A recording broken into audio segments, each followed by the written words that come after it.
السلام علیکم ورحمۃ اللہ وبرکاتہ۔ الحمدللہ رب العالمین والعاقبۃ للمتقین والصلاۃ والسلام علی رسولہ الکریم۔ محترم حضرات، آج جمعرات ہے اور 11 جون 2020 ہے۔ جب تک ایسے حالات رہیں گے انشاءاللہ جمعرات کا یہ پروگرام آن لائن ہوتا رہے گا، اور کوشش کی جائے گی کہ 9:15 بجے ٹھیک پروگرام جو ہے وہ شروع ہو جائے۔ جو سوالات آئے ہوئے ہیں اسی لیے سب کو چاہیے کہ اثر تک اپنے سوالات بھیج دیں۔ جن کے بھی سوالات اثر تک آئے ہوئے ہیں ان کو جواب دینے کی پوری کوشش کی جا رہی ہے۔ اللہ تعالیٰ سے دعا ہے کہ اللہ تعالیٰ ہمیں صحیح بات کہنے کی اور آپ کو صحیح بات سمجھنے کی توفیق عطا فرمائے۔ پہلا سوال آیا ہوا ہے کہ یہ جو گورنمنٹ نے نماز پڑھنے کی اجازت دی اور مسجدیں کھولی گئی ہیں تو اس میں انہوں نے بہت سی شرطیں رکھی ہیں، تو ایسی شکل میں ان شرطوں کے بارے میں شرعی لحاظ سے کیا حکم ہے؟ دیکھیں، ایک بات بتا دیں کہ ہمیشہ اسلام میں عام طور پر جو حکم ہوتا ہے اس کا ایک مسئلہ ہوتا ہے، اور حالات کے خراب ہونے پر یا اضطراری کیفیت میں ہمیشہ مسئلہ دوسرا ہوتا ہے۔ جیسے سور اسلام میں حرام ہے، لیکن اگر ایک آدمی کو کوئی بھی کھانا میسر نہیں آ رہا ہے تو مجبوری درجے میں اگر اس کو سور کا گوشت کھانا پڑے اتنا کہ جس سے اس کی جان بچ جائے تو پھر اس کا کھانا جائز ہو جاتا ہے۔ اب یہ آخری انتہا ہے، لہذا اگر مسجد بند رہنے کے مقابلے میں کھولی جا رہی ہے اور چند شرطیں جو رکھی جا رہی ہیں، میری سمجھ سے ان شرطوں کا ہم جو ہے وہ کے ساتھ نماز پڑھنے کی کوشش کریں، اور اسے مزید ڈنڈی مارنے کے بجائے اور اس کو ٹینشن لینے کے بجائے ان کو فالو کریں۔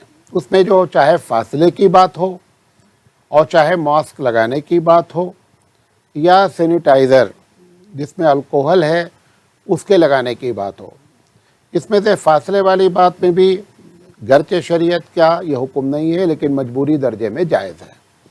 اسی طریقے سے ماسک لگانا بھی ڈھانک کر کے مردوں کا چہرہ ڈھکا ہو نماز پڑھیں، یہ شریعت میں اچھا نہیں ہے، لیکن یہ مجبوری ہے لہذا مجبوری میں جائز ہے۔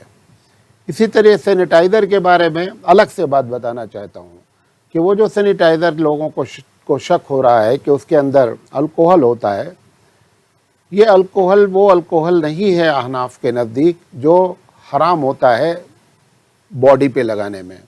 ہمارے پاس وہ الکوہل جو انگور سے بنے اور کھجور سے بنے یا کشمش سے بنے، انگور یا کشمش ایک ہی چیز ہے تقریباً، تو اس کا الکوہل جو ہے پینا بھی حرام ہے، لگانا بھی حرام ہے۔ لیکن یہ جو الکوہل ہیں یہ سب کیمیکل سے اس وقت بن رہے ہیں، لہذا اس الکوہل میں جو باڈی پہ اسپرے لگاتے ہیں وہ بھی، یا ہاتھ میں اس وقت جو لگاتے ہیں، اس سے ہاتھ وغیرہ ناپاک نہیں ہوتا ہے۔ احناف کے نزدیک وہ الکوہل کی کیٹیگری میں ہی گویا نہیں ہے، لہذا اس سے بھی جو ہے وہ کسی قسم کی قباحت نہیں ہے۔ اسی سے ملتا جلتا سوال یہ آیا ہوا ہے کہ مولانا صاحب جماعت میں جب انہوں نے فاصلہ کر دیا ہے تو بہت سی مسجدیں ایسی ہیں کہ جس میں محلے والے بھی جمعہ کے دن خاص کر نہیں آ سکتے ہیں، اور عام نماز میں بھی بعض مسجدیں ایسی چھوٹی پڑ جا رہی ہیں، تو کیا ایسی جگہ پر ایسے موقع پر دوسری جماعت کی جا سکتی ہے یا نہیں؟ میری اپنی ذاتی رائے یہ ہے، حالانکہ اس پر احناف بہت شدت اختیار کرتے ہیں، لیکن میری سمجھ سے اضطراری کیفیت میں شدت نہیں اختیار کرنی چاہیے اور مسجد میں دوسری تیسری جماعت کر لینی چاہیے۔ جیسے پہلے سے ہی سیٹ کر دیں کہ ایک جمعہ کی نماز ہوگی 1:15 بجے، دوسری نماز ہوگی 1:45 بجے، تیسری جماعت ہوگی 2:15 بجے۔ اس طریقے سے 2-3 حصے میں تقسیم کر لی جائے اور لوگوں کو بتا دیا جائے تاکہ لوگ اسی لحاظ سے شامل ہو جائیں، بلکہ یہ بتا دیا جائے کہ بھائی جن کو آنا ہے وہ پہلے سے بتا دیں اور ان ٹائم کی پابندی کریں، اور اس میں شدت نہیں اختیار کرنی چاہیے، کیونکہ شدت نہ اختیار کرنے کی وجہ یہ ہے کہ اللہ کے رسول صلی اللہ علیہ کیونکہ فقہا نے جو بات بتائی تھی کہ دوسری جماعت نہ ہو، اس کی وجہ تھی کہ اس کے اندر انتشار پیدا ہو سکتا ہے، لوگ یہ سمجھیں گے کہ مسلمان تقسیم ہیں، یہ سب وجہ اس وقت نہیں ہے، یہ مجبوری حالت ہے۔ اور دوسری بات، کوئی حدیث میرے علم میں ایسی نہیں ہے جس میں اللہ کے رسول نے دوسری جماعت کرنے سے مسجد میں منع فرمایا ہو۔ یہ ایک الگ بات ہے۔ حضور صلی اللہ علیہ وسلم کا ایک عمل ایسا ہے کہ اللہ کے رسول صلی اللہ علیہ وسلم کا ایک واقعہ ہے کہ آپ کسی حالات میں تھے اور جماعت مسجد کی نکل گئی۔ آپ جب پلٹ کر کے آئے تو آپ کے ساتھی میں کچھ لوگ تھے ساتھ میں، تو آپ نے اپنے گھر میں آ کر کے جماعت کیا اور مسجد میں نہیں کیا۔ یہ بڑی دلیل بنائی جاتی ہے احناف کی، جس کی بنیاد پر منع کرتے ہیں۔ تو اس کا احترام کرتے ہوئے عام حالات میں تو نہیں کرنا چاہیے، لیکن جب ایسے حالات پیدا ہو گئے ہیں تو دوسری وہ بھی حدیث یاد رکھنی چاہیے کہ جس میں اللہ کے رسول صلی اللہ علیہ وسلم بیٹھے ہوئے تھے مسجد میں اور دوسری جماعت کرنے کے لیے آپ نے لوگوں کو اجازت دی، تو وہ بھی حدیث موجود ہے، لہذا اس میں اتنی شدت کا مسئلہ نہیں اختیار کرنا چاہیے۔ پوچھا گیا ہے کہ اگر کسی عورت کی ڈیلیوری ہو گئی یا حمل ساقط ہو گیا اور اس کے فوراً بعد اس نے اس کو طلاق دے دیا، مثال کے طور پر آج حمل ساقط ہوا یا مس کیریج جسے آپ کہتے ہیں، اسقاط ہو گیا، اور اس کے بعد اس نے خلا لے لیا یا طلاق دے دیا، تو کیا پھر عدت گزارنی ہوگی؟ نہیں، کیونکہ ان کے ذہن میں یہ بات آ رہی ہے کہ اصل مقصد عدت کا تھا کہ وہ حمل سے ہے یا نہیں، حمل تو گر گیا، حمل چاہے بچہ پیدا ہو گیا یا گر گیا، تو اصل وجہ تو ختم ہو گئی، لہذا اس کو عدت نہیں گزارنی چاہیے۔ دیکھیں، جب حمل ہو گیا اور اس کے بعد طلاق ہوا تو ہر حال میں عدت گزارنی ہوگی۔ پوچھا گیا مولانا صاحب، ایک واقعہ بہت زیادہ بیان کیا جاتا ہے کہ نبی کریم صلی اللہ علیہ وسلم جب مکے میں تھے تو ایک بوڑھی عورت آپ کے راستے میں کانٹے ڈالتی تھی اور کچرے ڈالتی تھی۔ یہ واقعہ کس حدیث میں لکھا ہوا ہے؟ دیکھیں، آپ کو صحیح بات بتاتا ہوں۔ صحیح بات یہ ہے کہ یہ واقعہ کی کوئی سند نہیں ہے، نہ یہ واقعہ کسی معتبر کتاب میں موجود ہے۔ یہ ایک الگ بات ہے کہ ہم بچپن سے ہزاروں مرتبہ اس واقعے کو سن چکے ہیں۔ اب میں بیان کروں گا تو لوگوں کو بہت تکلیف ہوگی کہ مولانا صاحب ہم بچپن سے سنتے چلے آئے ہیں۔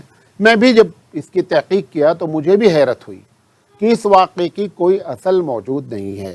میں پھر بھی یہ کہہ رہا ہوں کہ اگر کسی سننے والے کو کوئی اس واقعے کی تحقیق ہو جائے تو میرے نمبر پر، میرا نمبر جو ہے 9620409893 ہے، یہ واٹس ایپ کا نمبر ہے۔ آپ اس پر جو ہے وہ اپنی اس بات کو بھیج دیں تو میں اگلے پروگرام میں اس سے رجوع کر لوں گا، لیکن حقیقت یہ ہے کہ یہ واقعہ کسی بھی مستند کتاب میں موجود نہیں ہے، اور عقلی لحاظ سے بھی یہ واقعہ صحیح ہونے کے چانسز نہیں۔ جب ایک آدمی کو معلوم ہے کہ اس راستے میں روزانہ ایک عورت کچرا اور کوڑا ڈالتی ہے، اس راستے کو اختیار کرنے کی ضرورت کیا ہے؟ راستہ بدل دیا جائے۔ بھئی اگر ایک آدمی کو معلوم ہے کہ روزانہ اس پر یہاں کچرا ڈالتی ہے، وہاں سے جانے کی ضرورت کیا ہے؟ جان بوجھ کر کے اپنے آپ کو، پھر اس پہ یہ بھی بیان کیا جاتا ہے کہ ایک دن وہ عورت نہیں ڈالی تو حضور صلی اللہ علیہ وسلم اس کے گھر گئے اور جا کر کے پوچھا تو پتہ چلا بیمار ہے، تو پھر لمبی چوڑی پھر آخر میں مسلمان ہو گئی۔ یہ بڑھیا کا واقعہ نہ عقلی لحاظ سے صحیح ہے اور نہ نقلی لحاظ سے۔ آپ مجھے گالیاں نہیں دیجیے گا، حقیقت جو ہے جو میں نے سمجھا وہ آپ کے سامنے بیان کر دیا۔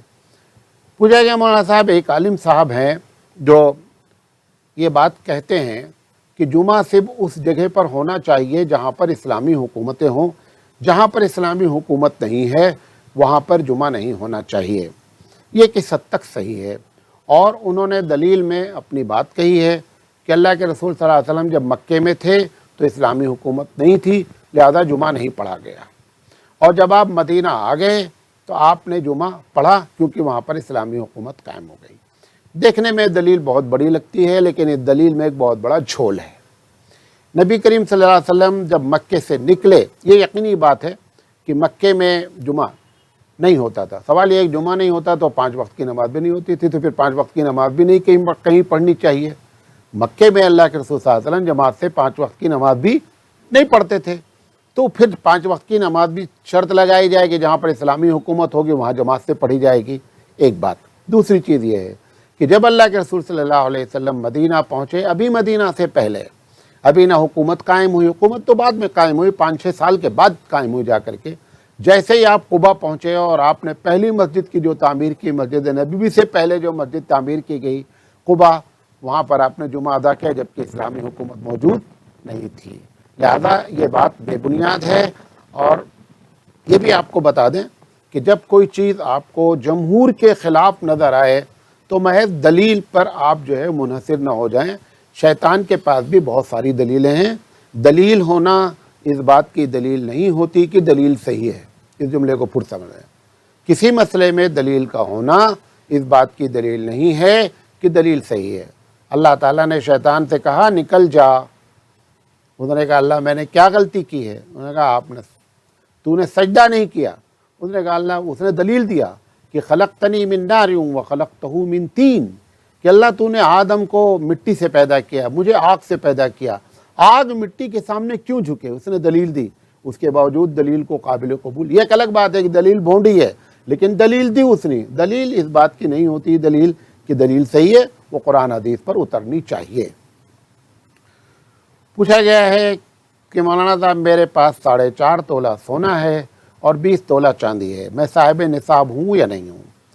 دیکھیں، اس سلسلے میں ایک بات کہنا چاہتا ہوں بھارت، پاکستان، بنگلہ دیش کے علماء اور مفتیان سے کہ اس مسئلے میں بیٹھ کر کے ایک فائنل بات کر لیں۔ پورے رمضان یہ مسئلہ لوگوں کو کھٹکتا رہا، لوگ پریشان رہے۔ مسئلہ کا جواب کیا دیا جاتا ہے کہ صاحب اگر کسی آدمی کے پاس 52.5 تولہ چاندی کے برابر پیسے ہیں یا چاندی ہے تو اس کے اوپر وہ صاحب نصاب ہے۔ دیکھیں، 52.5 تولہ چاندی موجود ہے تو یقینی بات ہے صاحب نصاب ہے، کیونکہ حدیث میں 52.5 تولہ کا ذکر ہے۔ لیکن 52.5 تولہ کے برابر پیسہ موجود ہو تو بھی صاحب نصاب ہو، یہ مسئلے کو غور و فکر کرنے کی ضرورت ہے۔ اس کا مطلب یہ ہوا کہ کسی آدمی کے پاس اگر 26,000 روپے بھی ہیں تو وہ صاحب نصاب ہے۔ اللہ کے رسول صلی اللہ علیہ وسلم نے 7.5 تولہ سونے کی جو بات کہی ہے، 7.5 تولہ سونا کو معیار بنانا چاہیے۔ گرچہ فتویٰ اس پر نہیں ہے لیکن اس پر مفتیان کو بیٹھنا چاہیے اور سونے کو معیار بنانا چاہیے۔ اور اس میں ہمارے مولانا خالد سیف اللہ رحمانی صاحب دامت برکاتہم نے جو رائے دی ہے وہ بہترین رائے ہے کہ سونا ہمیشہ دنیا میں معیار رہا ہے، چاندی کبھی معیار نہیں رہی ہے۔ لہذا 7.5 تولہ سونا جب تک نہ ہو تب تک صاحب نصاب نہ مانا جائے۔ کسی کے پاس کیش ہے، اس سے وہ 7.5 تولہ سونا خرید سکتا ہے یا نہیں، تب اس کو صاحب نصاب مانا جائے۔ اب لوگ کہتے ہیں کہ اگر چاندی کو صاحب نصاب مانا جائے گا تو غریبوں کا فائدہ ہو جائے گا، لوگ زکوٰۃ نکالیں گے۔ بات ایک سائیڈ ہے، دوسری سائیڈ سنیے، جب 52.5 تولہ چاندی کی بنیاد پر آپ صاحب نصاب بنا دیں گے تو ہزاروں وہ لوگ جو پریشان ہیں وہ صاحب نصاب ہو گئے تو زکوٰۃ لے ہی نہیں سکتے ہیں۔ آپ دوسرے طرف بھی دیکھیے کہ ان کا نقصان بھی ہوا ہے۔ آپ ایک سائیڈ دیکھ رہے ہیں کہ ان کا فائدہ ہوا ہے، حالانکہ ان کا نقصان بھی ہوا، کیونکہ آپ نے سب کو صاحب نصاب بنا دیا تو اب زکوٰۃ لے گا کون؟ لہذا جتنا فائدہ ہوا اس سے زیادہ کیا ہوا ہے؟ نقصان ہوا ہے۔ لہذا اس مسئلے پر غور کرنا چاہیے۔ بہرحال مولانا نے جو مسئلہ پوچھا ہے اس پہ مفتہ بھی قول یہ ہے کہ وہ صاحب نصاب ہو جائیں گے۔ پوچھا گیا مولانا صاحب ایک واقعہ تحقیق طلب ہے، بخاری کا نام لے کر ایک واقعہ بیان کیا جاتا ہے کہ فاطمہ رضی اللہ تعالیٰ عنہ اللہ کے رسول صلی اللہ علیہ وسلم کی بڑی چہیتی صاحبزادی ہیں، وہ روٹی پکا رہی تھیں اور نبی کریم صلی اللہ علیہ وسلم پہنچے، انہوں نے کہا لاؤ فاطمہ میں بھی ایک روٹی لگا دوں، اور آپ نے اپنے ہاتھ سے روٹی بنائی اور تندور میں یا توے پہ جس پہ لگا دیا۔ وہ پکاتی رہی لیکن روٹی کچی ہی رہی۔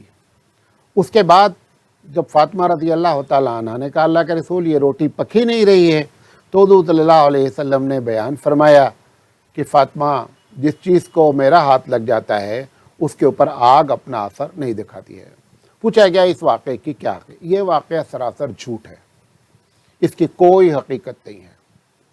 اللہ کے رسول صلی اللہ علیہ وسلم نے اپنے چچا کو بہت ہاتھ لگایا، ابو طالب کو، اس کے باوجود ابو طالب کے بارے میں فرمایا کہ ابو طالب جو ہے وہ جہنم میں جائیں گے۔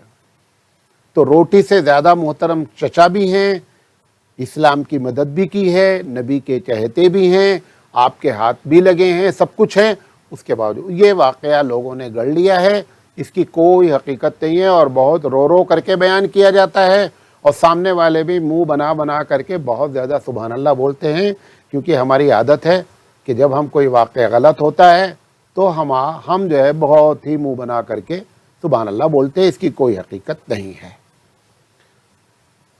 پوچھا گیا مولانا صاحب، پچھلے مرتبہ میں نے اس کے سلسلے میں بات کی تھی، جو وطر کے بارے میں پوری میں نے ویڈیو بھیجی تھی کہ وطر کی نماز کے بعد ایک روایت آتی ہے کہ سبحان الملک القدوس پڑھا جائے، اور اس کے بعد ایسا اتنی مرتبہ یہ کیا جائے۔ دنیا میں جان بوجھ کر بیان نہیں کرنا چاہ رہا ہوں، دیکھیں سبحان الملک القدوس ایک بہترین تسبیح ہے، لیکن جو وطر کے بعد کا وظیفہ بیان کیا جا رہا ہے یہ لوگوں نے اپنے طور پر بیان کیا ہے اور یہ ثابت نہیں ہے۔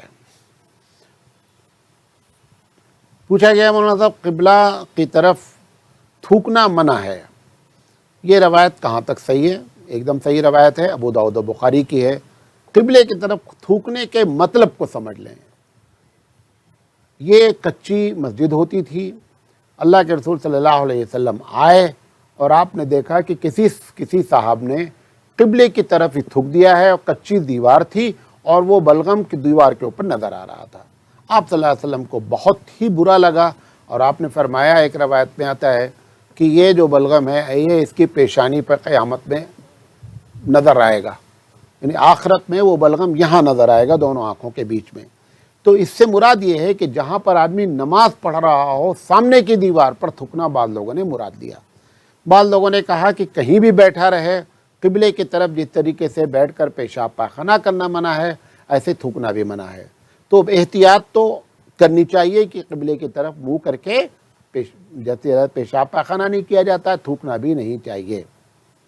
پوچھا گیا کیا انفرادی نماز پڑھنے والا جو ہے وہ قرأت کو جہری کر سکتا ہے یا نہیں؟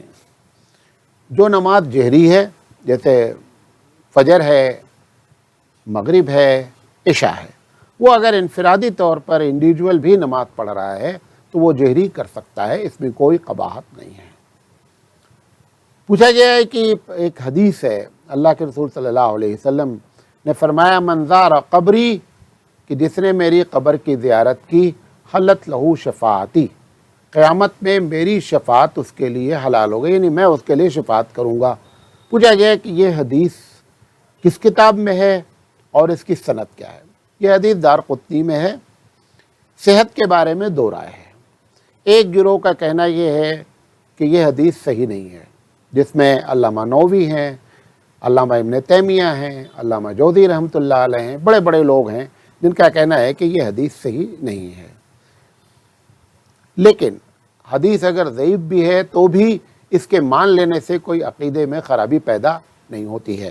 دوسرا گروہ کا کہنا ہے کہ نہیں صاحب، حدیث صحیح ہے، بہت سی روایت سے آئی ہے، 10 الگ الگ، لہذا تو اس سلسلے میں اس میں شدت نہیں اختیار کرنی چاہیے۔ پوچھا گیا کیا جنبی آدمی یا عورت ناخون، بال وغیرہ بغیر پاکی حاصل کے کاٹ سکتی؟ معلوم نہیں کیوں یہ لوگوں کو کنفیوز ہے۔ دیکھیں، جنبی آدمی ہو یا جنبی عورت ہو، یا ناپاک آدمی ہو یا ناپاک عورت ہو جس کے اوپر غسل لازم ہے، ان کے نہ کرنے کے کام آپ کو معلوم ہونا چاہیے۔ کرنے کے لیے سب کچھ ہے، نہ کرنے کے کام میں سب سے پہلا کام یہ ہے کہ قرآن مجید نہیں پڑھ سکتے۔ ناپاک آدمی عورت قرآن کریم کی تلاوت نہیں کر سکتی، نمبر 1۔ قرآن کریم چھو نہیں سکتی، نمبر 2۔ مسجد جو وقف جو مسجد کہلاتی ہے اس مسجد میں داخل نہیں ہو سکتی، بیت اللہ میں داخل نہیں ہو سکتی۔ یہ بنیادی باتیں ہیں جو وہ نہیں کر سکتی ہے۔ روزہ نہیں رکھ سکتی۔ حائضہ عورت، جنبی آدمی اور عورت، مثال کے طور پر ایک آدمی رات میں جنبی ہو گیا اور صبح سحری کیا، سحری کرنے کے بعد روزہ رکھ لیا، روزہ شروع ہو گیا، تو جنبی آدمی روزہ رکھ سکتا ہے۔ یہ ایک الگ بات ہے کہ اس کو فوراً کیا کرنا چاہیے کہ پاک ہو جانا چاہیے، لیکن وہ روزہ رکھ سکتا ہے۔ تو اس طریقے سے یہ چیزیں منع ہیں۔ بقیہ چیزیں میں کہاں تک گناؤں، ساری چیزیں جائز ہیں۔ کھانا کھا لینا ہے، ناخون ہے، بال، جو کچھ بھی سوال کیا گیا ہے کیا جا سکتا ہے۔ پوچھا گیا ہے ولادت کے بعد شوہر اپنی بیوی سے کب مل سکتا ہے؟ 40 دن کے اندر تک اگر اسے خون آ رہا ہے، جس کو نفاس کا خون کہا جاتا ہے، تو شوہر اس سے نہیں مل سکتا سے مراد صحبت کرنا ہے، اٹھنا بیٹھنا بند ہو گیا 10 دن کے بعد ہی، تو پھر ایسی شکل میں وہ پاک ہو گئی۔ عورتوں میں یہ بڑا کنفیوژن ہے، عورتیں سمجھتی ہیں کہ 40 دن تک ڈیلیوری کے بعد نماز معاف ہے، ایسا کچھ بھی نہیں ہے۔ جس عورت کو 5 دن کے بعد خون بند ہو گیا وہ 5 دن کے بعد پاک ہو گئی، زیادہ سے زیادہ 40 دن تک وہ انتظار کر سکتی ہے، انتظار اس بات کا کہ خون آ رہا ہے تو 40 دن تک اپنے آپ کو ناپاک جان سکتے ہیں۔ اگر خون آ رہا ہے، خون نہیں آ رہا ہے، بند ہو گیا تو عورت پاک ہو گئی 5 دن 10 دن۔ میں ایسا بھی جانتا ہوں کہ ایک صاحب کو اور ایک صاحبہ ہیں جو جن کا بچہ پیدا ہوتا ہے، 1 گھنٹے کے بعد ان کو خون آنا نہیں ہوا، 5 بچے ان کو ہیں، کبھی خون نہیں آیا، لہٰذا وہ 1 گھنٹے کے بعد ہی پاک ہو جائیں گے۔ ان کی عادت ہی کیا ہے، 1 گھنٹے کی ہے، اسی دن کے بعد کیا ہو جائیں گی، پاک ہو جائیں گی۔ جب عورت پاک ہو جائے گی تو اپنے شوہر سے ملاقات بھی کر سکتی ہے۔ پوچھا گیا ہے کہ مولانا صاحب، ایک صاحب کے 3 بیویاں ہیں، شوہر کا انتقال ہوا، تو ایک بیوی نے کہا تمام وارثین سے کہ ہمارے شوہر نے، بیویوں سے بھی کہا، ان کی اولاد سے بھی کہا کہ ہم کو فلاں چیز ہمارے شوہر نے زندگی میں گفٹ کی ہے۔ اب بقیہ لوگ کہہ رہے ہیں کہ یہ وراثت ہے، تو پھر ایسی شکل میں کیا مانا جائے؟ اگر بیوی جو کہہ رہی ہے کہ ہم کو ہمارے شوہر نے زندگی میں گفٹ دیا ہے، تو پھر ایسی شکل میں اس کے پاس اگر گواہ موجود ہے تو بقیہ لوگوں کو گفٹ مان لینا چاہیے، اور اگر گواہ موجود نہیں ہے تو پھر اس عورت کو خود چاہیے کہ 2 غلطی ہوگی۔ پہلی غلطی یہ کہ تم کو اکیلے دیا، 2 بیوی کو نہیں دیا، یہ پہلی غلطی شوہر کی، اس کا گناہ۔ اور اگر تم کو دیا ہے اور گواہی نہیں ہے تو پھر ایسی شکل میں آپ کو چھوڑ دینا چاہیے اور اس کو وراثت تسلیم کر لینا چاہیے۔ پوچھا کہ مولانا صاحب، ایک آدمی نے اپنی بیوی کی بہن یعنی سالی کو شہوت سے پکڑ لیا اور اس کے ساتھ زنا بھی کیا، تو بیوی حرام ہوئی کہ نہیں؟ بیوی حرام نہیں ہوتی ہے۔ سالی کے ساتھ، اگر میں یہ نہیں کہہ رہا ہوں ایسا کرنا چاہیے، جو کیا گیا بہت بڑا گناہ ہے، لیکن اس کی وجہ سے بیوی حرام نہیں ہوتی ہے۔ پوچھا گیا ہے کہ میں کرناٹک کا رہنے والا ہوں اور میرے محلے میں ایک صاحب نے اپنی بھانجی سے شادی کر رکھی ہے، اور ان کو بہت سمجھایا جاتا ہے کہ بھانجی سے شادی حرام ہے، شادی کرنے سے پہلے بھی کہا گیا لیکن وہ نہیں مانے، اور انہوں نے بھانجی سے شادی یعنی اپنی بہن کی بیٹی سے شادی کر لیا۔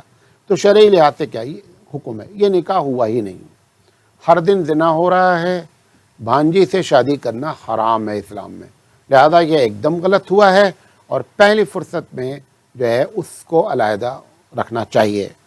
اور جن لوگوں کو معلوم ہے اور جنہوں نے منع کیا ہے، ان کو چاہیے کہ اپنے غم و غصہ کا اظہار کریں اور ان کا بائیکاٹ کریں، تاکہ ان کو اس بات کا احساس ہو کہ میں نے جو کچھ کیا ہے یہ غلط کیا ہے۔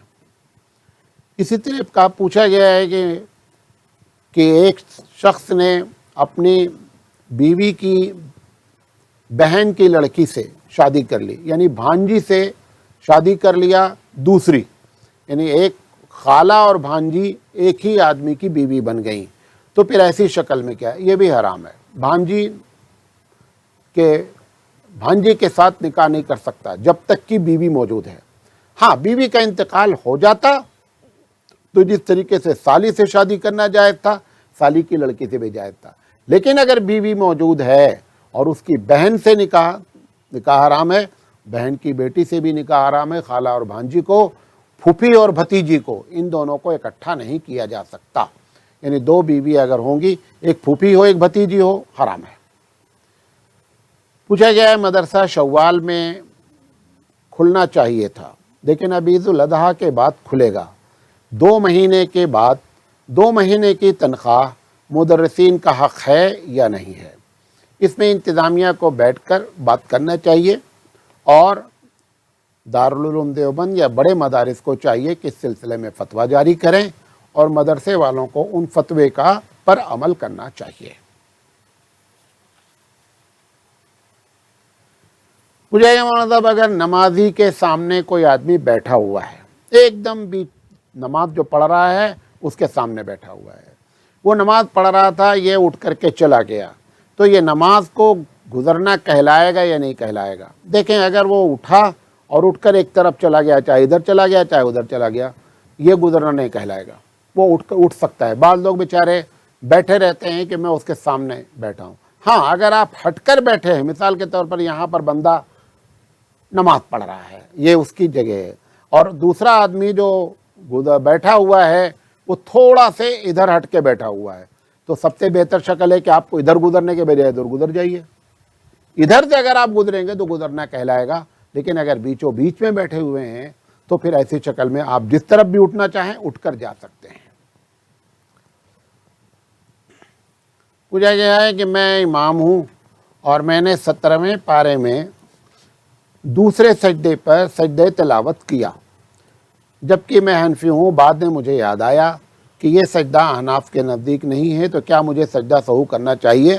جب ایک امام کا مسلک ہے تو سجدہ سہو کی کوئی ضرورت نہیں ہے، آپ نے کر لیا کوئی مسئلہ نہیں ہے۔ پوچھا گیا احمد کا ایک عورت سے تعلق تھا، مگر اس کے ساتھ اس نے زنا کبھی نہیں کیا، مگر اس کی لڑکی سے اس کے بعد اس نے نکاح کر لیا اور نکاح کیے کافی دن ہو گئے ہیں۔ اب اسے معلوم ہوا کہ یہ میرا نکاح کرنا صحیح نہیں ہے، تو اب میں کیا کروں؟ کیا امام شافعی رحمۃ اللہ علیہ کے مسلک پر عمل کر سکتا ہوں یا نہیں؟ یہ بہت پیچیدہ مسئلہ ہے۔ اگر کسی آدمی کا کسی عورت سے تعلق تھا، امام شافعی رحمۃ اللہ علیہ فرماتے ہیں کہ اگر زنا نہیں ہوا ہے تو اس کی بیٹی سے اگر اس نے نکاح کر لیا ہے تو نکاح صحیح ہے، مانا جائے گا۔ امام ابو حنیفہ رحمۃ اللہ علیہ کہتے ہیں کہ قطعی نہیں صحیح ہے، یہ نکاح جائز ہی نہیں ہے، نکاح نہیں ہوا فوراً الگ ہو جانا چاہیے۔ اب یہ بہت بڑا مسئلہ ہے، میں ایک چھوٹا سا مولوی ہوں، میری رائے یہ ہے کہ ایسے مسائل جس میں حرام اور حلال کی بات ہو اور اتنا بڑا مسئلہ ہو، وہاں پر دوسرے امام کے مسلک کو سامنے رکھ کر کے فتویٰ دینے کی کوشش کرنی چاہیے، گرچہ مفتہ بہی قول یہی ہے کیا کہ اس کو امام شافعی رحمۃ اللہ علیہ کے مسلک پر عمل نہیں کر سکتے ہیں اور علیحدہ ہو جانا چاہیے، لیکن ایسے مسائل پر ہم کو چاہیے کہ ہم بیٹھ کر سنجیدگی سے غور و فکر کریں۔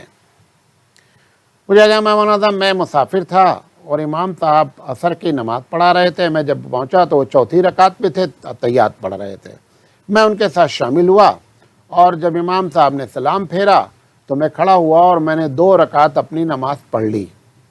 صحیح ہوئی کہ نہیں ہوئی؟ یہ بہت سے لوگ کنفیوز ہوتے ہیں کہ ہم اگر امام صاحب ہم مسافر ہیں، ہم کو 2 ہی رکعت پڑھنی ہے۔ بعض لوگ تو یہ غلطی کرتے ہیں کہ امام صاحب 4 رکعت پڑھتے ہیں، یہ 2 ہی رکعت پر بیٹھ کر خود سے سلام پھیر کر نکل جاتے ہیں۔ بعض لوگ یہ کرتے ہیں کہ اگر نماز چھوٹی ہوئی رہی، جیسے یہاں پہ چھوٹ گئی 4 رکعت، صرف تحیات ملا، تو انہوں نے 2 ہی رکعت نماز پڑھی اور نماز پڑھنے کے بعد انہوں نے اپنا سلام پھیرا۔ یہ بات یاد رکھیں کہ جب امام کے ساتھ شامل ہو جاتے ہیں تو ہر حال میں آپ کو 4 رکعت پوری پڑھنی ہے۔ آپ مسافر، ختم آپ کا سفر، امام کے ساتھ شامل ہوئے، ختم۔ پوچھا گیا ہے کیا زکوٰۃ کی رقم سے گھر بنا کر مستحق کو دے سکتے ہیں؟ اس میں شکل یہ ہونی چاہیے کہ زکوٰۃ کی رقم کسی غریب کو دے دیں اور وہ غریب اپنی طرف سے گھر بنوا دے اور پھر جو مستحق ہے زکوٰۃ کا اس کو گھر دے دے، یہ سب سے اچھا طریقہ ہے۔ پوچھا گیا تہجد میں کم از کم کتنی رکعت ہے؟ تہجد کی 2 رکعت کم سے کم ہے، لیکن 8 رکعت پڑھنا چاہیے، وقت نہیں ہے تو پھر ایسی شکل میں جو ہے وہ 2 رکعت پڑھ لے تو بھی چل جائے گا۔ اور اگر دعا مانگنے کی بات ہے، جو تہجد کے وقت کی دعا ہے اس کی فضیلت زیادہ ہے۔ اگر تہجد کا وقت ختم ہو گیا، اللہ سے دعا مانگ سکتے ہیں، لیکن وہ جو فضیلت آئی ہوئی ہے وہ فضیلت اس کو حاصل نہیں ہوگی۔ پوچھا گیا ہے کہ کیا میں یہ اللہ سے دعا کر سکتا ہوں کہ اللہ میں اگر غصے میں کسی کو بد دعا دوں تو میری بد دعا قبول نہیں کرنا بلکہ اس کے حق میں دعا کر دینا؟ یہ نبی کریم صلی اللہ علیہ وسلم کے بارے میں ایک حدیث ہے کہ اللہ کے رسول صلی اللہ علیہ وسلم نے ایک مرتبہ فرمایا کہ اللہ میں اگر کسی کے بارے میں بد دعا کروں تو میری بد دعا کو قبول نہ کیجیے گا، آپ رحمت للعالمین ہیں، آپ نے فرمایا کہ اس کے حق میں اس کو دعا مان لیجیے گا۔ اگر کوئی آدمی اللہ کے رسول صلی اللہ علیہ وسلم کے اتباع کے طور پر ایسا کہتا ہے تو کہہ سکتا ہے۔ پوچھا گیا تہجد کی اتنی فضیلت کیوں ہے جبکہ تہجد بھی ایک نفل نماز ہے؟ 2 وجہ ہے تہجد کی فضیلت کی۔ سب سے پہلی وجہ یہ کہ بندہ پیاری نیند توڑتا ہے، اور ایسے وقت میں توڑتا ہے جب سب کو نیند آتی ہے۔ جن کو نیند کی شکایت ہے وہ بھی صبح کے وقت ان کو کیا ہوتی ہے؟ نیند آتی ہے۔ تو ایسے وقت میں اللہ کے لیے نیند کو توڑنا، قرآن مجید کہتا ہے کہ لن تنالوا البر حتى تنفقوا مما تحبون، کہ نیکی تم کو نہیں حاصل ہو سکتی یہاں تک کہ اس چیز کو قربان کرو جو تم کو بہت پسندیدہ ہے۔ اب اس وقت نیند پسندیدہ ہے صبح کے وقت میں، ایسے وقت میں اللہ کے سامنے کھڑے ہو جانا یہ بنیادی وجہ ہے کہ جس کی وجہ سے تہجد کی فضیلت ہے۔ دوسری وجہ، حبیب مصطفیٰ نبی اکرم صلی اللہ علیہ وسلم پر جب کوئی نماز فرض نہیں تھی تو بھی آپ کے اوپر تہجد کیا تھی؟ بعض لوگوں نے لکھا ہے لفظ فرض استعمال کیا کہ فرض تھی۔ تو جو چیز اللہ کے رسول صلی اللہ علیہ وسلم کو شروع سے فرض قرار دی گئی اس کا اتباع اگر کیا جائے گا تو اس کی فضیلت زیادہ ہوگی۔ پوچھا گیا نبی کریم صلی اللہ علیہ وسلم پر جب آیات سجدے کی آیت نازل ہوتی تو آپ کیا کرتے تھے؟ جو عمل آپ نے بتایا تھا وہی کرتے تھے، آپ کرتے تھے سجدہ کرو، ہم لوگوں کو بتایا، خود بھی آپ سجدہ کرتے تھے۔ پوچھا گیا ہے کہ میں نے کسی کے بیان میں سنا ہے کہ اگر کوئی آدمی کوئی سورت کی تلاوت کرے تو درمیان میں کوئی ایسی سورت نہ چھوڑے جو چھوٹی ہو، یہ ایسا نہیں کرنا چاہیے۔ پوچھا گیا ہے کہ ایسا کیوں ہے؟ دیکھیں، صحیح بات تو یہ ہے کہ اس کا جواب مجھے معلوم نہیں ہے۔ فقہ نے یہ لکھا ہے کہ جیسے مثال کے طور پر ایک آدمی نے تبت یدا پڑھی، تبت یدا کے بعد قل هو اللہ احد ہے یا قل یا ایھا الکافرون پڑھی اور اذا جاء بیچ میں چھوڑ دیا اور ڈائریکٹ تبت یدا پر آ گیا، تو ایسی جگہ پر لکھا گیا ہے کہ یہ مکروہ ہے۔ لیکن مکروہ ہونے کی وجہ کیا ہے یہ مجھے نہیں معلوم ہے، واللہ اعلم۔ اور یہ بھی نہیں معلوم ہے مجھے کہ یہ مکروہ سب کے نزدیک ہے یا احناف کے نزدیک ہے، یہ بھی مجھے مسئلہ نہیں معلوم ہے۔ کسی صاحبہ نے سوال کیا ہے کہ رمضان میں جو ہمارے روزے چھوٹ جاتے ہیں ناپاکی کی وجہ سے یا حمل کی وجہ سے، تو اس کا فدیہ کتنا ہے؟ برائے کرم جواب دیں۔ دیکھیں، ایک بات بتا دیں، فدیہ کسی بھی اس شخص کے لیے جائز نہیں ہے دینا جو روزے رکھنے کی طاقت رکھتا ہو۔ ایک عورت کا روزہ چھوٹا 5 دن 7 دن پیریڈ کی وجہ سے، جب رمضان ختم ہو گیا تو اس کو چاہیے کہ اس روزہ کی قضا کرے۔ فدیہ کوئی چیز نہیں ہے، فدیہ صرف اس شخص کے لیے ہے جو اب اس لائق ہو گیا ہے کہ زندگی میں روزہ نہیں رکھ سکتا، اسی کے لیے فدیہ ہے۔ اب اس کو موت تک روزہ رکھنے کے چانسز نہیں ہے، ایسی شکل میں وہ فدیہ دے سکتا ہے، ورنہ فدیہ کوئی چیز نہیں ہے۔ بعض عورتیں بھی کرتی ہیں کہ دودھ پلاتی ہیں روزہ چھوڑ دیتی ہیں، یا حمل سے ہوتی ہیں روزہ چھوڑ دیتی ہیں، اور اس کے بعد پھر کیا کرتی ہیں؟ اس کا فدیہ دیتی ہیں۔ کوئی فدیہ نہیں ہوتا ہے، اس کا روزہ رکھنا ہی رکھنا ہے۔ اور اگر جیسے مثال کے طور پر ایک بیماری کے بارے میں ڈاکٹر نے یہ کہہ دیا کہ صاحب اب یہ بندہ کبھی بھی اس سے صحت یاب نہیں ہو سکتا، لہذا رمضان میں اس نے روزے چھوڑ دیے اور فدیہ دے دیا۔ اب کچھ دن کے بعد اللہ نے صحت دے دی، فدیہ دے چکا ہے تو بھی اب روزے کی قضا رکھنی پڑے گی۔ کیوں؟ کیونکہ اب اس کو صحت مل گئی ہے۔ پوچھا گیا میرا شوہر گھر خرچ کو روپے دیتے ہیں، کیا میں اس روپے سے اگر کچھ روپیہ بچا کر اپنے ماں باپ کو دینا چاہوں تو کیا شوہر سے پوچھنا ہوگا یا نہیں؟ ایک دم شوہر سے پوچھنا ہوگا، بغیر شوہر کے پوچھے ہوئے اگر یہ کام کیا گیا تو یہ خیانت کہلائے گا۔ عورت کو اپنے مال یہ کر سکتی ہے عورت کہ شوہر جو اس کو پاکٹ منی دیتا ہے وہ اس کو بچائے اور اپنے ماں باپ کو دے دے یا کالے چور کو دے دے، کوئی فرق نہیں پڑتا ہے۔ لیکن جو شوہر کا مال ہے، جس کا مال ہے، اس سے اجازت لینا ضروری ہے۔ ایک صاحب نے سوال پوچھا ہے کہ مولانا صاحب، ایک ہماری بیوی ابھی ہماری چند دن پہلے شادی ہوئی ہے تو 4 لاکھ روپے کا ہماری بیوی کو زیور ملا، کچھ میکے سے ملا، کچھ سسرال سے ملا۔ میں نے رمضان سے پہلے بیوی سے کہا کہ اس کو نکالو اور نکال کر اس کو تولو تاکہ اس کی صحیح زکوٰۃ ادا کی جائے۔ جب میں نے بیوی سے کہا تو بیوی نے ایکٹنگ کرتے ہوئے یہ کہا، جا کر کھولا لاک اور کہا زیور نہیں ہے۔ میں نے پوچھا ان سے، پہلے مجھے شک نہیں ہوا، پھر میرا شک ہوا کہ شاید بیوی ہی نے کچھ ادھر ادھر کیا ہے۔ جب میں نے بیوی کو کہا کہ میں پولیس کمپلین کروں گا، تو بیوی نے کہا کہ وہ میں نے زیور بیچ ڈالے ہیں، اور بیچ کر کے یہ جو تم فرنیچر دیکھ رہے ہو، یہ پردہ دیکھ رہے ہو، گھر میں ٹوائلٹ بنوایا، دنیا بھر کا اس نے بتایا کہ یہ جو میں کراتی رہی یہ سب اسی زیور کو بیچ کر کراتی رہی۔ تو ان کا کہنا یہ ہے کہ عورت نے جو ایسا کیا اس کا کرنا جائز ہے یا نہیں۔ دیکھیں، صحیح بات تو یہ ہے کہ عورت اس کی مالک تھی، مالک کو اپنی ملکیت میں اختیار ہے، جیسے چاہے خرچہ کرے۔ اس نے خرچہ کر دیا، اخلاقی لحاظ سے اس کو بتا دینا چاہیے تھا، شرعی لحاظ سے اس کے اوپر کوئی گناہ نہیں ہے، کیونکہ شوہر کنفیوز ہوگا، بیوی کے بارے میں اعتماد اٹھے گا، لہذا بیوی کو بتا دینا چاہیے تھا۔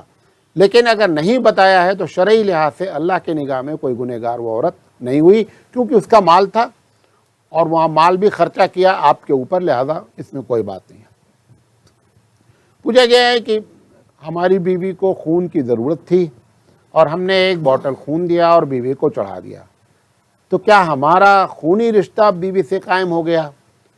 یہ بات لوگ سمجھتے ہیں خونی رشتے کا مطلب یہ ہے کہ خون چڑھ گیا تو خونی رشتہ ہو جاتا ہے۔ خون چڑھ جانے سے خونی رشتہ نہیں ہوتا ہے، اللہ کی جانب سے خونی رشتہ پیدا کیا جاتا ہے، لہذا اس سے نکاح پر کوئی، پوچھا گیا ہے نکاح پر کوئی فرق پڑا؟ نکاح پر کوئی فرق نہیں پڑا۔ پوچھا گیا کہ غیر مسلم کا خون اگر چڑھایا جائے تو اس کے بارے میں آپ کی کیا رائے ہے؟ دیکھیں، بہتر یہ ہے کہ کوشش کرنی چاہیے کہ غیر مسلم کا خون نہیں چڑھائیں، کیونکہ خون میں جو تاثیر ہوتی ہے، جو شیلز ہوتے ہیں، اگر ایک آدمی فاسق ہوتا ہے، فاجر ہوتا ہے، تو اس کے اثرات بھی ہماری زندگی میں مرتب ہو سکتے ہیں۔ اس بنیاد پر آدمی کو کوشش کرنی چاہیے کہ غیر مسلم کا خون نہیں چڑھائے، لیکن اگر وہ چڑھا لے گا تو کوئی گناہ نہیں ہوگا، چڑھا سکتا ہے۔ خون کے بارے میں ایک تیسرا سوال بھی پوچھا گیا ہے کہ خون کی تجارت کرنا آپ لوگ کہتے ہیں حرام ہے، یعنی خون بیچا جائے، خون خریدا جائے، یہ حرام ہے۔ اب سوال یہ ہے کہ ہم کو اپنے مریض کے لیے خون چڑھانے کے لیے ہر حال میں پیسہ دے کر خریدنا پڑتا ہے، تو ایسی شکل میں کیا پیسہ دے کر خون چڑھایا جائے یا مریض کو مرنے دیا جائے؟ دیکھیں، خون بیچنا حرام ہے، مجبوری درجے میں خریدنا جائز ہے، لیکن جو بیچ رہا اس کے لیے ہر حال میں حرام ہے، جو بیچ رہا ہے اس کے لیے ہر حال میں حرام ہے۔ مجبوری درجے میں ہم نے جو ہے وہ خون چڑھانے کے لیے لے لیا ہے، لہذا یہ جائز ہے۔ پوچھا گیا ہے کہ زکوٰۃ کی رقم ہیلا کر کے قبرستان کے کام میں لگا سکتے ہیں کہ نہیں؟ جب زکوٰۃ کی رقم ہیلا کر دی گئی تو اب وہ زکوٰۃ کی رقم نہیں رہی، لہذا کہیں بھی لگائی جا سکتی ہے۔ مثال کے طور پر ایک زکوٰۃ کی رقم کسی کو دی گئی کہ بھائی دیکھو تم مستحق زکوٰۃ ہو، یہ اتنی رقم ہے، 2 لاکھ 5 لاکھ جو بھی ہے، اس میں سے جو تم کو ضرورت ہو لے لو، اور بقیہ جو ہے وہ مدرسے کو دے دو، بقیہ کسی غریب کو دے دو۔ اس نے اپنے ضرورت کے لیے پیسے نکال لیے اور بقیہ کہا بھائی مدرسے۔ تو ایسی شکل میں اب وہ مدرسے والے اختیار ہے، چاہے اس سے تنخواہ دیں، چاہے اس سے تعمیر کراویں، جو چاہیں کراویں، وہ ایسا کر سکتے ہیں۔ پوچھا گیا ہے کہ یہ ہیلا کیوں کرتے ہیں؟ دیکھیں، صحیح بات یہ ہے کہ ہیلا قرآن سے بھی ثابت ہے، حدیث سے بھی ثابت ہے۔ دونوں کی ایک مثال دے دیتا ہوں۔ قرآن میں لکھا ہوا ہے کہ ایک نبی نے اپنی بیوی کے بارے میں قسم کھایا کہ ان کو میں 100 ڈنڈے ماروں گا۔ اب 100 ڈنڈے بہت ہوتے ہیں، 100 کوڑے جو بھی کہہ لیجئے۔ اللہ نے قرآن میں اس کا ذکر فرمایا کہ اپنے نبی سے کہا کہ ایک جھاڑو بناؤ جس میں 100 تیلیاں ڈالو، کاڑی جسے کہتے ہیں آپ، 100 کاڑی ڈالو اور ایک مرتبہ جھاڑو سے مار دو، 100 مارنا کہلائے گا۔ اب یہ ہیلا ہوا یا نہیں ہوا؟ یہ ہیلا ہوا۔ اس طریقے سے یہ ہیلا جو مولانا لوگ کرتے ہیں، بعض لوگ اس پہ بہت کمنٹ کرتے ہیں کہ صاحب یہ سب مولانا لوگوں کا اپنا بنایا ہوا ہے۔ اپنا بنایا ہوا نہیں بھائی، یہ حدیث میں ہے، یہ قرآن میں ہے، حدیث میں سنیے۔ اللہ ایک صحیح روایت ہے اور سیاستہ کی روایت ہے، بخاری میں بھی غالباً روایت ہے کہ اللہ کے رسول صلی اللہ علیہ وسلم گھر آئے، بریرہ رضی اللہ تعالی عنہ گھر میں تھی، ان کو ایک صاحب نے گوشت دیا اور فرمایا کہ یہ صدقے کا مال ہے۔ نبی کریم صلی اللہ علیہ وسلم گھر آئے، پوچھا گھر میں کچھ ہے کھانے کے لیے؟ تو بریرہ رضی اللہ تعالی عنہ نے فرمایا کہ ہاں میرے پاس گوشت ہے۔ تو حضور صلی اللہ علیہ وسلم نے کہا ٹھیک ہے پکاؤ. پھر انہوں نے کہا اللہ کے رسول یہ گوشت تو صدقے کا ہے اور صدقہ جو ہے وہ آپ کے لیے حرام ہے. نبی کریم صلی اللہ علیہ وسلم نے فرمایا کہ لکی صدقۃ ولنا ہدیۃ، تیرے لیے صدقہ ہے، تو مجھے گفٹ کر دے. لہذا یہ بھی دیکھا جائے جس کو آپ کہہ رہے ہیں ہیلے کی ایک شکل ہے. اور اگر ایسا نہیں ہوتا تو ایک بہت بڑا مسئلہ ہو جاتا. مسئلہ کہاں ہوتا؟ مثال کے طور پر ایک غریب آدمی آپ کو دعوت دیتا تو کسی بھی غریب کے یہاں امیر کا کھانا جائز ہی نہیں ہوتا. کیوں؟ کیونکہ اس غریب کے یہاں زکوٰۃ کا مال آیا ہوا ہے اور زکوٰۃ کے مال سے اس نے دعوت دی ہے، تو کسی بھی امیر کا غریب کے یہاں کھانا کھانا جائز نہیں ہوتا. پوچھا گیا ہے کہ میں گونڈا میں پیدا ہوا اور اب 30 سال ہو گئے میں لکھنؤ میں رہتا ہوں. گونڈا میرا کوئی ارادہ نہیں ہے، میں نے گونڈا کو چھوڑ دیا ہے. یہ ایک الگ بات ہے، گونڈا میں ہماری پراپرٹی ہے، ہم بطور تجارت کے گونڈا آتے جاتے رہتے ہیں، جبکہ میرا اصل وطن جو ہے وہ لکھنؤ ہے. تو میں جب گونڈا جاؤں گا تو مسافر رہوں گا یا نہیں؟ تو زیادہ تر لوگوں کی رائے یہ ہے کہ چونکہ اب ارادہ وطن اصلی کا لکھنؤ بنا لیا ہے آپ نے، لہذا اب گونڈا جب آپ جائیں گے تو مسافر رہیں گے. نبی کریم صلی اللہ علیہ وسلم بھی گرچہ وہاں ہجرت کا ذکر ہے کہ آپ نے مکے کو جب چھوڑ دیا، چھوڑنے کے بعد جب آپ حج کرنے گئے یا اور صحابہ حج کرنے گئے تو مکے میں آپ نے جو ہے وہ قصر کیا. حالانکہ مکہ آپ کا اصل وطن تھا، لیکن مکے کو چھوڑنے کا ارادہ کر لیا تھا کہ اب مدینہ ہی میرا وطن اصلی ہے. لہذا اسی طریقے سے یہ بھی مسئلہ ہے. مولانا صاحب ایک صاحب نے نکاح پڑھایا اور نکاح پڑھانے میں انہوں نے مہر کا ذکر نہیں کیا، تو ایسی شکل میں نکاح ہوا یا نہیں ہوا؟ نکاح ایک دم ہو گیا. مہر نکاح میں فرض نہیں ہے. اگر دونوں آدمی راضی ہیں اور 2 گواہ موجود ہیں تو نکاح ہو جائے گا، چاہے امام صاحب خطبہ پڑھیں نہ پڑھیں. مہر ذکر جان بوجھ کر ایسا کرنا نہیں چاہیے، مہر بتانا چاہیے، لیکن نہیں کیا انہوں نے، وہ 2 چیزیں پائی جائیں گی، نکاح ہو جائے گا. پوچھا گیا ہے نکاح سے متعلق ایک سوال، حالانکہ اس کا جواب میں دے چکا ہوں ذاتی طور پر، کہ ایک صاحب نے نکاح پڑھایا، رجسٹر میں نام غلط لکھا اور غلط نام سے ہی نکاح پڑھایا گیا. تو کیا حکم ہے؟ نکاح ہوا یا نہیں؟ یہ نکاح نہیں ہوا اور پہلی فرصت میں نکاح اس کو فوراً تجدید کرنا چاہیے، دوبارہ نکاح پڑھنا چاہیے، کیونکہ نکاح نام بھی غلط لیا اور رجسٹر میں بھی کیا کیا گیا؟ نام غلط لکھا گیا، لہذا نکاح دوبارہ پڑھنا چاہیے. پوچھا گیا ہے کہ زکوٰۃ کی رقم پر کمیشن لینا کیسا ہے؟ یہ جو مدارس میں چندہ کرنے بعض لوگ آتے ہیں اور کمیشن پر آتے ہیں، کمیشن لینا کسی طرح بھی جائز نہیں ہے.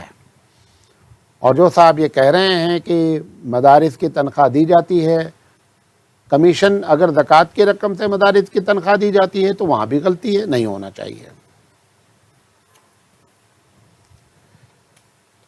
پوچھا گیا ہے مولانا میرا سوال یہ ہے کہ میرا 8 سال کا بچہ ہے جو مجھ سے پوچھتا ہے کہ ہمارے ماؤں سے زیادہ اللہ محبت کرتا ہے، کچھ بندے بے قصور ہیں، ان کو تکلیف ہیں، پریشان ہیں، تو اللہ تعالیٰ جب ان سے محبت کرتا ہے تو ایسی تکلیف میں اس نے کیوں ڈال رکھا ہے؟ یہ ایک سوال اچھا سوال ہے، اس کو سمجھ لیں. اس دنیا میں پروردگار عالم کس کو تکلیف میں رکھنا، کس کو سکون رکھنا، اگر حقیقت میں اس کی تکلیف کا علم تم کو معلوم ہو جائے کہ اس نے تکلیف میں رکھا ہے تو آپ بولیں گے بہت اچھا کیا. آپ دیکھنے کی وجہ سے، دیکھنے میں نظر آ رہا ہے کہ تکلیف میں ہے، لہذا آپ سمجھ رہے ہیں کہ تکلیف ہے. میں ایک مثال دیتا ہوں. آپ کسی کے گھر گئے اور آپ ہال میں بیٹھے ہوئے ہیں، ماں ایک بچے کو گندگی کی وجہ سے باتھ روم میں لے جا کر کے نہلا رہی ہے. آپ اچانک پہنچے، دیکھا کہ ہال میں بیٹھے ہوئے ہیں اور باتھ روم سے رونے کی آواز آ رہی، بہت رو رہا ہے بچہ. اب آپ اندر اندر اتنا پریشان ہیں کہ یہ کیسی عورت ہے، بچے کو اتنا رلا رہی ہے، چپ نہیں کراتی ہے. تھوڑی دیر میں اس کی بہن نکل کر آئی تو اس نے مہمان نے کہا کہ یار تمہاری امی کیسی ہیں، بچہ اتنا رو رہا ہے. سر رلایا جاتا ہے، بہت تکلیف اس کو ہو رہی ہے بیٹھے بیٹھے. تو بہن نے کہا نہیں چاچا، یہ امی جو ہے اس لیے نہلا رہی ہے کہ وہ نالی میں جا کر کھیل کر آیا ہے، بہت گندا ہے، وہ گندگی چھڑانے کے لیے نہلا رہی ہے. اب جب اس کو وجہ معلوم ہو گئی کہ رونے کی وجہ اس کی گندگی کو صاف کرنا ہے تو یہ صاحب مطمئن ہو گئے، لیکن جب تک نہیں معلوم ہوا تب تک مطمئن نہیں ہوئے. یہی کیفیت ہماری ہے کہ ہم اگر جان جائیں کہ کہ یہ تکلیف کیوں ہے تو ہم خود دعا کریں کہ اللہ یہ تکلیف اور لمبی کر دیجیے گا۔ ہم نہیں جانتے ہیں، اس لیے انسان ہیں، پریشان ہوتے ہیں، لیکن اللہ تعالیٰ جو کچھ بھی کر رہا ہے اس کے پیچھے بہت بڑا راز ہوتا ہے۔ پوچھا گیا مولانا صاحب بڑا سوال پوچھا ہے، حالانکہ مجھ جیسے کم علم اور چھوٹے سے مولوی کو اس بارے میں گفتگو نہیں کرنی چاہیے، لیکن میں اس لیے بولتا رہتا ہوں کہ شاید میری بات بڑے لوگوں کے کانوں تک پہنچ جائے اور وہ اس مسئلے پر غور کریں۔ پوچھا گیا مولانا صاحب اس درمیان میں، لاک ڈاؤن کے درمیان میں اور رمضان میں کئی چیزیں ایسی آئیں کہ جس سے محض مسلک کی بنیاد پر سخت تنگی محسوس ہوئی۔ اگر ایسے موقع پر مسلک کو چھوڑ کر کسی دوسرے مسلک پر عمل کر لیا جاتا تو مسئلہ بھی حل ہو جاتا اور حالات کی خرابی سے لوگوں کو سکون ہو جاتا۔ پہلا مسئلہ انہوں نے لکھا ہے کہ جنازہ کی غائبانہ نماز۔ ہوا یہ کہ کرونا میں جن لوگوں کا انتقال ہوا، 4 آدمی 5 آدمی کے علاوہ انہوں نے نماز جنازہ نہیں پڑھنے دی لوگوں کو۔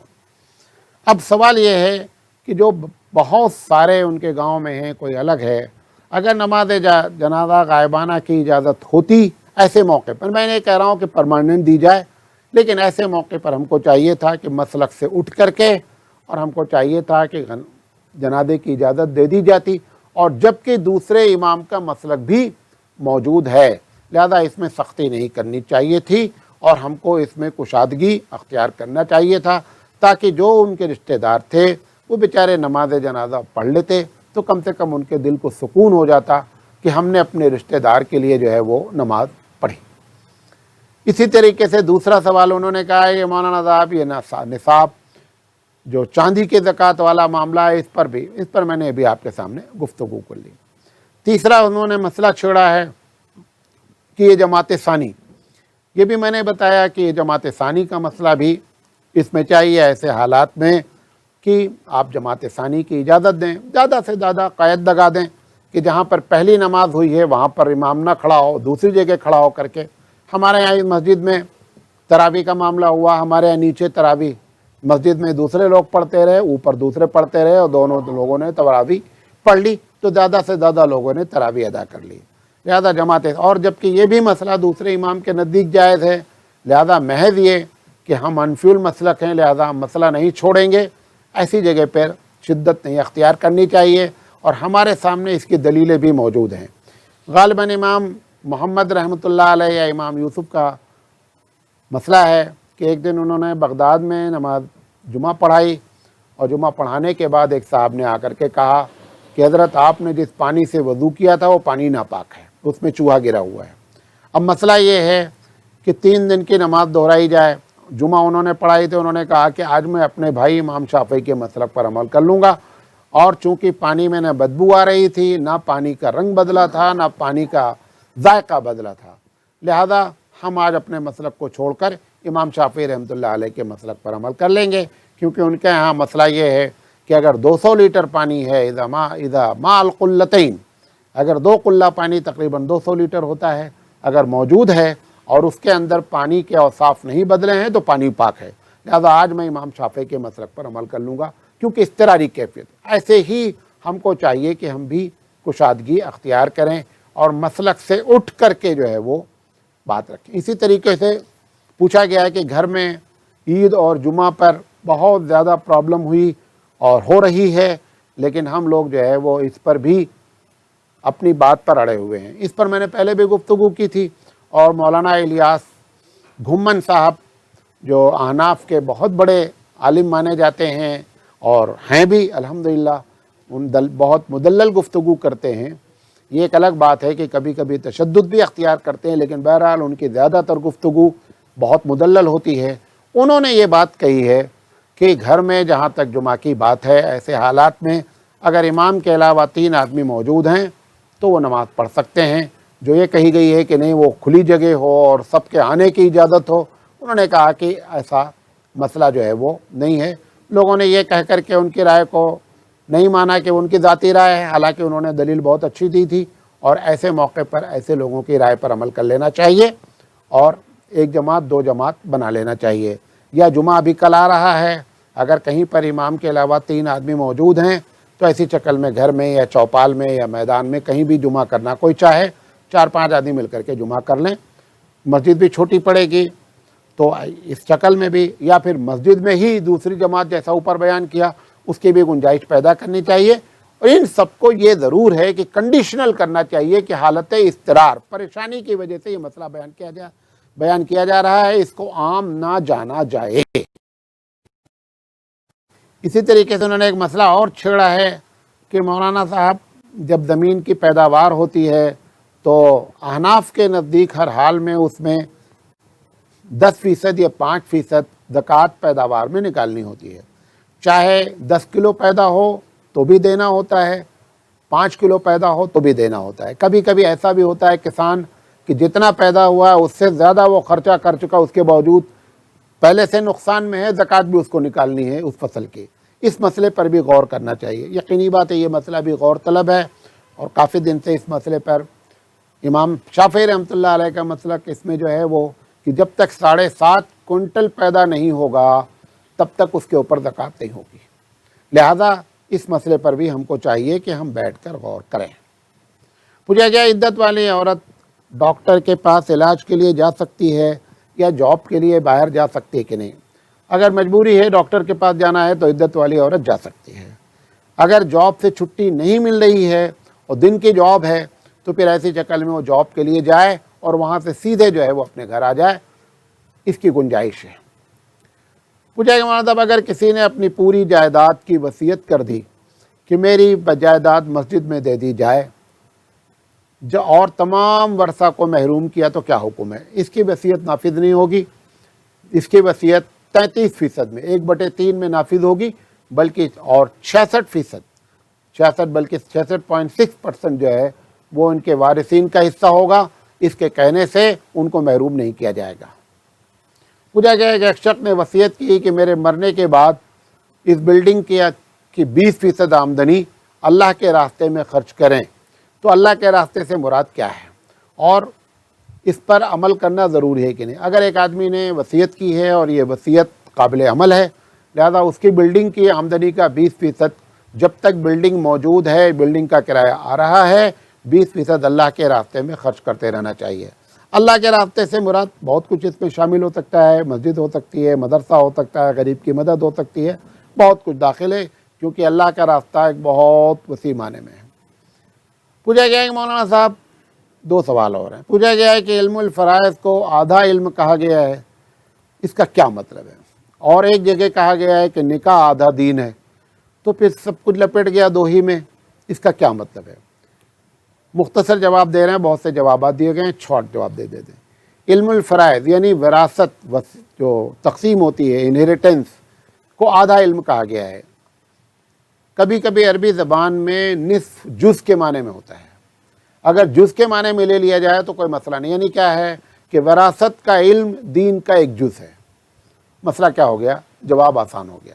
اسی طریقے سے کہا گیا ہے کہ نکاح آدھا ایمان ہے، یعنی ایمان میں جتنی چیزیں شامل اس میں نکاح بھی کیا ہے؟ چھوٹا سا جز ہے، تو پھر مسئلہ حل ہو گیا، یہ تشریح کر دی جائے۔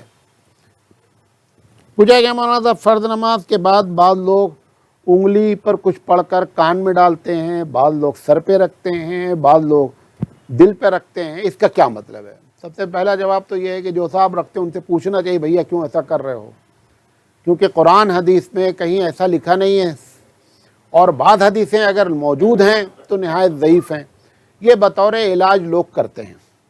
اس میں میری رائے یہ ہے کہ چونکہ بطور علاج ہے، جیسے بعض لوگ آنکھ پر ملتے ہیں تو یا نورو پڑھتے ہیں، بعض لوگ سر پہ رکھتے ہیں تو یا قویو پڑھتے ہیں، تو میری اس میں ذاتی رائے یہ ہے کہ اس کو نماز کے فوراً بعد نہیں کرنا چاہیے۔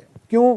نماز کے فوراً بعد جو صحیح حدیث میں عمل ہے وہ عمل کرنا چاہیے، اس کے بعد آپ بیٹھ کر کے دل پہ رکھیں، کان پہ سلائیں، آنکھ پر رکھیں، جو بھی کر کے بطور علاج ہے کیا جا سکتا ہے، لیکن یہ کوئی صحیح حدیثوں سے باتیں ثابت نہیں ہیں، ثواب سمجھ کر، سنت سمجھ کر نہیں کریں۔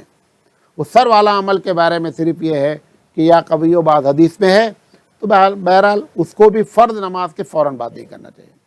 پوچھا کہ گھر میں عشاء اور فجر کی نماز پڑھ رہے ہیں، کیا جمعہ بھی پڑھ سکتے ہیں؟ جمعہ کے شرائط اگر جو پائے جائیں گے کہ امام کے علاوہ 3 آدمی اور ہوں تو پھر ایسی شکل میں 3 آدمی ہونا چاہیے، یاد رکھیں، بچہ اور عورت شمار نہیں ہوگا، گویا 4 آدمی ہونا چاہیے بالغ، اگر ہیں تو پھر وہاں پر یہ کوئی ضروری نہیں ہے کہ جہاں پہ جمعہ پڑھا جائے وہاں سوال اس لیے کیا گیا ہے، وہ سمجھتے ہیں کہ جہاں پہ جمعہ پڑھا جائے وہاں پہ 5 وقتہ نماز ہونا ضروری ہے، ایسی شرط نہیں ہے، بلکہ وہاں پہ جمعہ ہو سکتا ہے۔